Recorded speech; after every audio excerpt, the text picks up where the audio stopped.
ایک صحابی ہیں جن کا نام قرآن کریم میں 22ویں پارے کے دوسرے صفحے پہ موجود ہے، زید ابن حارثہ رضی اللہ عنہ. قرآن نے اس کا نام لیا فلما قضا زید. حضرت زید کی بیوی ہے زینب بنت جحش رضی اللہ عنہا، اور یہ ان کی پھوپھو کی بیٹی ہے، کزن میرج ہے. اور قرآن کریم میں ان کے طلاق کا واقعہ موجود ہے، اور عدت گزرنے کے بعد رسول اللہ کی یہ بیوی بنتی ہے. اب بتائیں خاتون کے حق میں فائدہ ہوا یا نہ ہوا؟ بولیے. تو یہ کیوں ہر وقت کہا جاتا ہے کہ طلاق ہمیشہ نقصان دے؟ طلاق کے ماحول کو دیکھا جائے گا، طلاق کے ماحول کو پرکھا جائے گا کہ بھئی کس معاملے میں ہوا ہے، کن وجوہات پہ ہوا ہے. مجھے ایک بات بتائیں، دو بندے آپس میں ہمیشہ لڑتے رہیں، اللہ کی حدود پامال ہوتی جا رہی ہو، اور انہیں کہ نا بابا آپ نے طلاق نہیں دینی، اللہ کا عرش ہل جائے گا. جو لڑائی کر رہے ہیں، روزانہ فساد چل رہا ہے، ایک دوسرے میں مار کٹائی چل رہی ہے، اللہ کے حدود کو پامال کیا جا رہا ہے، تو اس میں کوئی اللہ کا عرش نہیں ہلتا. ہاں، بغیر کسی وجہ کے ظلم کرتے ہوئے طلاق نہیں دینی چاہیے، جرم ہے، غلط ہے. لیکن اگر کوئی وجہ ہے، کوئی بیس ہے، اس میں کوئی اسلامی نظریہ متاثر ہو رہا ہے، تو طلاق میں دونوں کو فائدہ ہو جائے گا کہ اس گناہ سے اور اس لڑائی اور فساد سے بچ جائیں گے. ہمارے یہاں یہ سمجھا جاتا ہے کہ بچے ہیں اس لیے طلاق نہ ہو، لیکن مجھے بتائیں کوئی ایسی خناسیت بیوی کے یا خاوند کے دماغ میں موجود ہو جس کی وجہ سے بچے ہونے کے باوجود بھی اللہ کے حکم کو پامال کیا جا رہے ہوں، تو ہم صرف ایک بچوں کی وجہ سے اس گناہوں کو برداشت کر لیں گے؟ ایسا نہیں ہے. یا بعض اوقات کوئی اور وجہ ہوتی ہے، ان دونوں کے طلاق ہونے کے بعد دونوں کا اپنی اپنی جگہ رشتہ ہو جائے اور پہلے رشتے سے زیادہ بہتر ہو جائے، یہ بھی ہو سکتا ہے. ہم نے کئی ایسے معاملات دیکھے بھی اور کیسے سنے بھی ہیں، کبھی اس کے الٹ بھی ہے، کبھی اس کے حق میں بھی ہے. تو اسی لیے اس کو غلط نہیں سمجھنا چاہیے ہر صورت، اور ٹھیک نہیں سمجھنا چاہیے ہر صورت. کچھ صورتیں ٹھیک ہیں، کچھ صورتیں غلط بھی ہو سکتی ہیں. تو شوال کے مہینے میں لوگ یہ سمجھتے تھے کہ اس میں طلاق ہو جاتی ہے، تو طلاق کا کوئی نظریہ اسلام میں ہوتا تو اماں جان عائشہ رضی اللہ عنہا کا کوئی معاملہ ہوتا. اماں عائشہ کا نکاح جو اللہ تعالیٰ نے آسمانوں پہ حضور پاک علیہ الصلوۃ والسلام سے کیا ہے، آپ کی اور میری پرنٹ تصویر حرام ہے، کیونکہ پرنٹ تصویر کو دنیا کے ہر مفتی نے حرام کہا ہے. جو پرنٹ ہے نا، چھپی ہوئی، اس کو کوئی حلال نہیں کہتا، یہ حرام ہے، ناجائز. کیمراز کی جو ڈیجیٹل پکچر ہے، اس بارے میں علماء کا اختلاف ہے. کچھ کہتے ہیں تصویر کے حق میں ہے، کچھ کہتے ہیں ہم اس کو دینی ضرورت کی وجہ سے استعمال کرتے ہیں، لیکن پرنٹ تصویر تو نہیں ہونی چاہیے نا. لیکن اماں جان عائشہ وہ ہے جس کی پرنٹڈ پکچر، چھپی ہوئی تصویر جبرائیل امین عارج سے فرش پر حضور کو دکھانے لائے تھے کہ یہ آپ کی دنیا اور آخرت میں بیوی کہلائے گی. اور اس بیوی کا نکاح شوال میں ہوا ہے. مجھے بتائیں اگر شوال کا نکاح جیسے لوگ سمجھتے تھے غلط ہوتا ہے، تو اماں جان عائشہ کی خوشیاں نعوذ باللہ ختم ہو جاتی نا. یہاں تو کوئی خوشیاں ختم نہیں ہوتی. یہاں تو اس جیسا پیار ہے کہ آج تک جب نکاح پڑھا جاتا ہے نا، خطبہ نکاح میں مختلف دعائیں دی جاتی ہیں. ان میں ایک دعا یہ بھی ہے کہ اللہ آپ کی اس بچی اور بچے کو ایسی خوش قسمت زندگی دے جیسے عائشہ صدیقہ اور رسول اللہ کو ملی ہے صلی اللہ علیہ وسلم. تو شوال کی یہ چوتھی فضیلت ہے کہ اس میں اماں جان عائشہ رضی اللہ تعالیٰ عنہ کا نکاح بھی ہوا ہے، رخصتی بھی ہوئی ہے. تو اس لیے کسی اسلامی مہینے کو یا کسی دن کو یا کسی وقت کو یا کسی لمحے کو نکاح کے متعلق منحوس اور برا سمجھنا خود منحوس خیال ہے، خود برا خیال. پانچویں فضیلت، اس مہینے کی پانچویں فضیلت ہے کہ یہ اشہر الحرم ہے. اشہر الحرم کا کیا معنی؟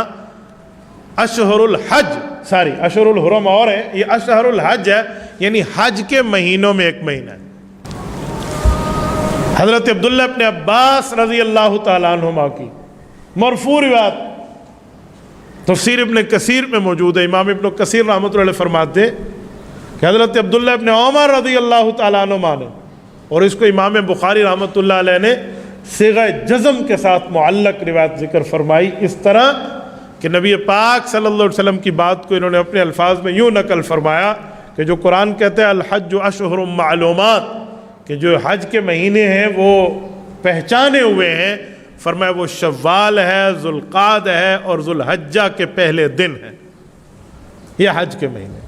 تو یہ پانچویں فضیلت ماہ شوال کی ہے، جس مہینے کو ہم عید والا مہینہ سمجھتے ہیں۔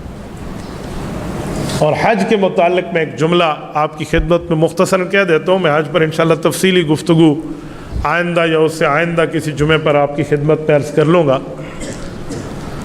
مسلمانوں، اگر حج فرض ہے نا تو زندگی میں ایک مرتبہ حج کرنا آپ پہ لازم ہے، اگر آپ کے حالات حج فرض کے درجے میں لے جاتے۔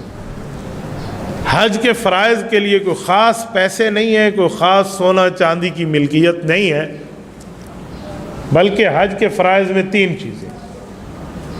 نمبر ایک، آنے جانے کا بندے کے پاس کرایہ موجود ہو۔ نمبر دو، جب تک حج میں رہے واپسی تک گھر والے کچھ کھاتے پیتے رہیں، بھوکے نہ مر جائیں، ان کے لیے کچھ انتظام کر کے جائے۔ نمبر تین، آنے جانے کا راستہ پرامن ہو۔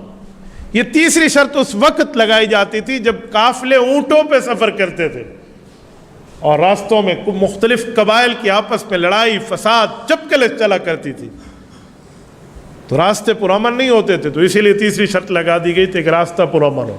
الحمدللہ آج کل تو یہ کوئی معاملہ نہیں ہے، تو آج کل تو حج کی دو ہی شرطیں رہ گئی نا، راستہ تو پرامن ہے ہی، ایک حج کا سفر کے بندے کے پاس خرچ موجود ہو، دوسرا جتنے دن وہاں رہے گا واپسی گھر والوں کے پاس بھی کوئی کھانا پینا رہے۔ اگر کسی بندے کے پاس یہ وسعت موجود ہے تو زندگی میں ایک مرتبہ حج کرنا اس پر فرض ہے۔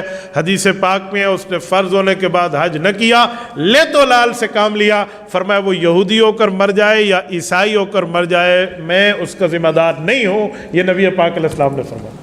اور یہ لفظ بڑے زجر اور توبیخ کے ہیں، یہ اس نبی کے الفاظ ہیں جس نبی نے اپنی امت کی ہدایت میں جب دعائیں مانگی تو اپنے آپ کو اتنی تکلیف میں ڈالا کہ اللہ نے فرمایا ما انزلنا علیک القرآن لتشقی، شریعت اس لیے نہیں اتری کہ آپ اس طرح اپنی جان پر مشقت ڈال دیں اور تکلیف ڈال دیں۔